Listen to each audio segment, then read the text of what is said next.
Hello, সবাই কেমন আছো? তো আজকে আমি চলে আসছি ইলিশ মাছের ভাপা। দ্য হাউস কিচেন কর্নারে চলে আসছি। তাহলে দেখুন, তো আজকে আমি সবাইকে, ছোটদেরকে ভালোবাসা আর বড়দেরকে প্রণাম জানিয়ে আমার রেসিপিটা শুরু করছি। ইলিশ মাছের ভাপা। তার জন্য ইলিশ মাছ নিয়েছি 3 পিস, আর কালো শস্য নিয়েছি, আর সাদা শস্য নিয়েছি, আর কাঁচা লঙ্কা নিয়েছি, আর নুন লাগবে আর হলুদ লাগবে, বেশি কিছু লাগে না ভাপাতে, আর সরষের তেল নিয়েছি। তাই আজকে আমার রেসিপিটা আমি এখন শুরু করব। এখন আমি কালো শস্য আর সাদা শস্য আর কাঁচা লঙ্কা মিক্সিতে এইভাবে পেস্ট করে নেব। এইভাবে আমি নিয়ে নিচ্ছি, নিয়ে আমি 2টা কাঁচা লঙ্কা দিয়েছি, দিয়ে এটা এখন পেস্ট করে নেব। তাহলে কালো শস্য আর সাদা শস্য কাঁচা লঙ্কা দিয়ে পেস্ট করে নিয়েছি। একটু নুন দিতে হয়, নুনটা দিয়ে করলে আরো বেশি ভালো হয়। তো আমি আরেকবার নুন দিয়ে একটু পেস্ট করে নিচ্ছি। যখন প্রথম করবেন আপনারা করে নেবেন নুন দিয়ে, শস্যর সাথে কাঁচা লঙ্কার সাথে একটু নুন দিয়ে দেবেন, তাহলে বেশি ভালো লাগবে। তাহলে চলুন, আজকে এখন আমি টিফিন বক্স নিয়েছি। টিফিন বক্সে পেস্ট করে রেখেছিলাম নুন, কাঁচা লঙ্কা, কালো শস্য আর সাদা শস্য দিয়ে পেস্ট করেছি। শস্যটাকে এখন ঢেলে দিচ্ছি, এখানে ঢেলে দিয়ে টিফিন বক্সে ঢেলে নিচ্ছি। ইলিশ মাছের ভাপা করতে বেশি টাইম লাগে না, অ্যাকচুয়ালি 10-15 মিনিটে সুন্দর রেসিপিটা হয়ে যায়। তাই আমি করছি, দেখুন। আর একটু সরষের তেল দিয়ে দিচ্ছি, মিঠা তেল দিয়ে দিচ্ছি। এখন আমি মাছগুলিকে এইভাবে বসিয়ে দিচ্ছি। 3 পিস মাছ নিয়েছি, বেশি না। বসিয়ে দিচ্ছি, বসিয়ে একটু হলদি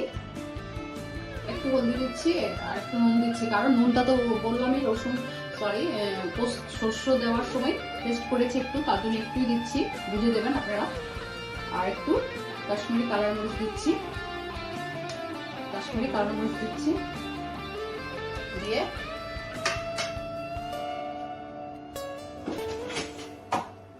এইভাবে মাছগুলোর উপরে শস্যগুলি পেস্টগুলো আমি একটু দিয়ে দিচ্ছি। এমনি তো জলে বসিয়ে দেবো, এখন আমি একটা কড়াইয়ের মধ্যে জল নিয়ে বসিয়ে দেবো। এভাবে মিক্সড করে নিচ্ছি। কাশ্মীরি কালার মরিচ দিয়েছি, হলুদ দিয়েছি, আর একটু নুন দিয়েছি। নুনটা বাটার পেস্ট করার সময় দিয়েছি। এইভাবে দেখুন, এইভাবে করেছি। করে 2টা উপরে কাঁচা লঙ্কা দিয়ে দিচ্ছি ওটা, আর আবার একটু মিঠা তেল দিয়ে দিচ্ছি, কারণ ঝাঁজটা যত হবে ইলিশ মাছের ভাপাটা এত ভালো হবে। তাহলে দেখুন, আমি এখন চুলাটা জ্বালাচ্ছি, আর আপনারা আমার ভিডিওগুলি ফুল দেখবেন, তাহলে আমার ভালো লাগবে। এভাবে জল বসিয়ে দিয়েছি। জল বসিয়ে টিফিন বক্সটা এভাবে বন্ধ করে দিচ্ছি। বন্ধ করে দিয়ে 10-15 মিনিট এটাকে বসিয়ে রাখবো। তাহলে আমার ভাপাটা হয়ে যায়। আপনারা আমার সাথে এইভাবে ভিডিওগুলো দেখুন, তাহলে আমার পুরো বুঝতে পারবেন কিভাবে করছি। তো আমার রেসিপিগুলো কেমন হচ্ছে বলবেন।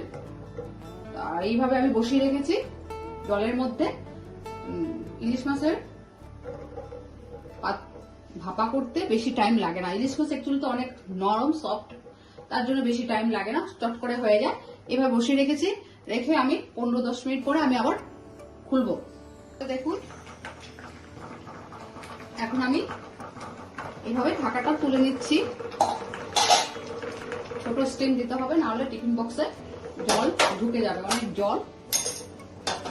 চুলাতে চলে আসছে, ফুটে ভালো বয়েল হয়েছে মনে হচ্ছে।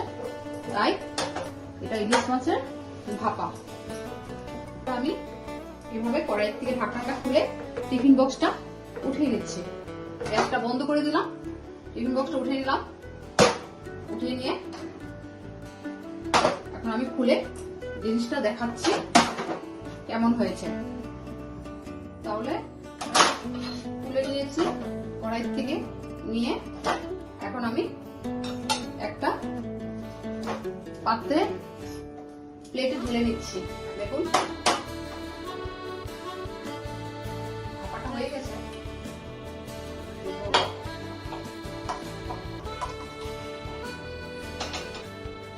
ইলিশ মাছের ভাপা আমার কমপ্লিট। তাই আমি একটা প্লেটে 3 পিস ইলিশ মাছের ভাপা করেছিলাম নিয়ে নিলাম। এইভাবে আমার ভাপাটা কমপ্লিট হয়ে গেল। দেখুন আজকে ইলিশ মাছের ভাপা। তাহলে কেমন হয়েছে আমাকে জানাবেন। তাহলে আমি আজকে রাখছি এখানে। Bye bye. ইলিশ মাছের ভাপা কমপ্লিট হয়ে গেল আমার। তাহলে রাখছি আমি।